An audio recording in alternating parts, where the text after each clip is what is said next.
Breathtaking angles. Hopefully you're cozied up nice and warm on this cold January day, eager to hear a good story. So we've got one for you this morning because Linda Mines joins us.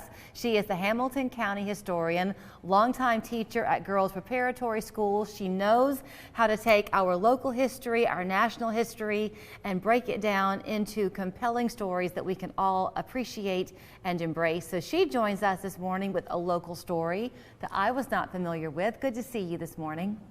Good morning. It's great to be here. It's a perfect day to be cuddled up in front of the television. Indeed. So I had reached out to you because here we are on the cusp of Martin Luther King Day, the month of January. And so often it's always good to be reminded of the familiar stories, but sometimes you can begin to tune them out because you think, oh, well, we've heard that before. So I knew you would have a nugget to share with us this morning, and you have found one in the form of Reverend McDaniel.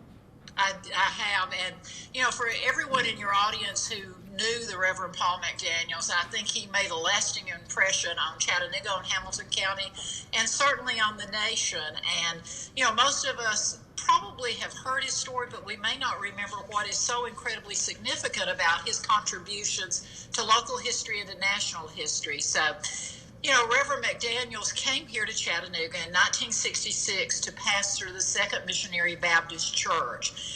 His background, he had been a pastor in New York, in New Jersey. He was a graduate of Morehouse College, a contemporary of Dr. King's, who had a background in theology, but had also gotten a master's in political science. So, you know, he's a wonderful, what today we would probably call Renaissance man. And he came here to Chattanooga to pastor that church, but that's just the beginning of the story. So you were telling me that it's hard to really remember when we're living in 2022, that not too many years ago, the way we live today was just simply unheard of. At the time in which he was here in Chattanooga, you could not be acting clergy and also serve in the legislature. Is that correct? That's correct. In fact, you couldn't be a member of the clergy and serve in any elected position. So, you know, one of the things that Reverend McDaniels, I think all of us remember him for, in addition to such a strength of integrity and civic leadership, is that in 1969, he and a group of other black ministers formed a group called Unity Group. And the first thing that they did is they began to campaign for a more diverse local government. They helped to get John Franklin. I pause for a moment because everybody in Chattanooga loved John Franklin. They helped to get John Franklin elected to the city commission in 1971, the first black commissioner ever to serve. And then, of course, John Franklin later will become vice mayor of Chattanooga and has a long service career in this community.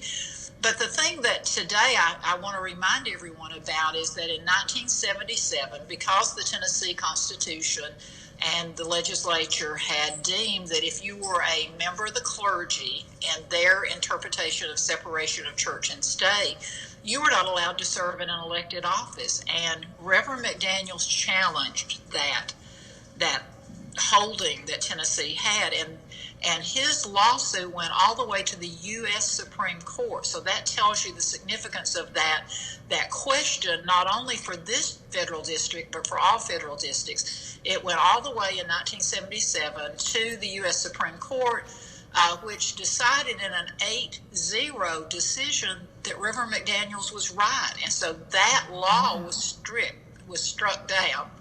That's amazing. Struck down. 8-0. 8-0. No question but what. You could not exclude someone of faith from being able to serve as leaders in their community. And you have to think about, for the civil rights movement in particular, how many leaders of that movement who would later go on to serve might not have been able to serve had Reverend McDaniels not challenged that law here, which then set the precedent across the nation.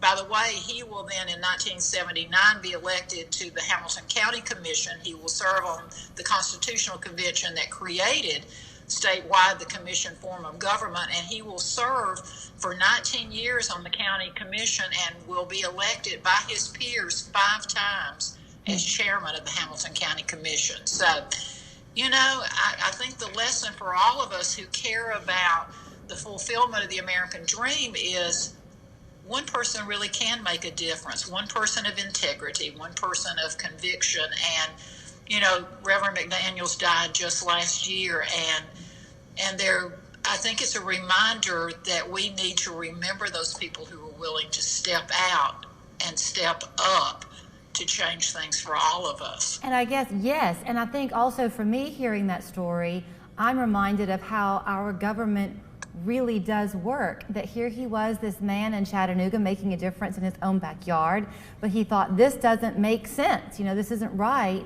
And step by step by step, it wasn't that he got to the Supreme Court and it was a close decision, it was overwhelmingly obvious. That's the power of our civics.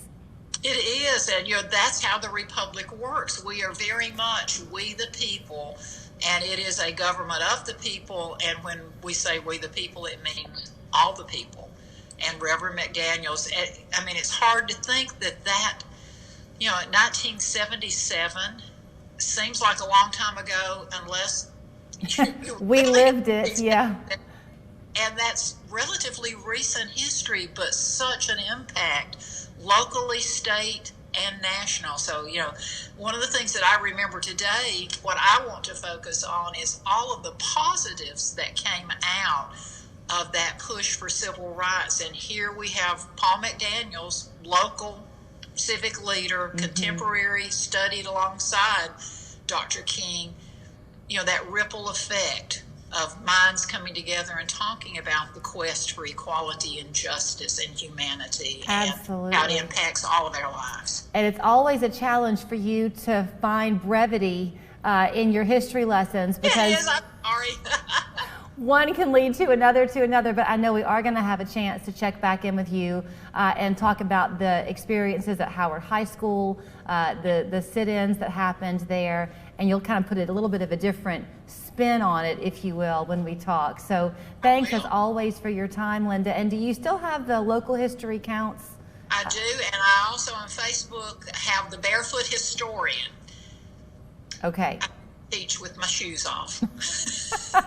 Well, we can't Keeping see your those toes feet. in the soil. We can't see your feet this morning, so if you have on house shoes, good for you. Actually, I'm barefooted. All right, my friend. You know, the dog knows I'm leaving, and it's trauma. I understand that one. I can relate. Thank you so much, as always, Linda. Thank you. If you, and you know what Linda would tell you too, is as you're sitting around the supper table tonight, talk to your kids about whatever your own personal history is, even if you're just going back 10 years. For them, that's a long time, and it's important to realize that our histories are part of our present and our futures. We're back after this. Let's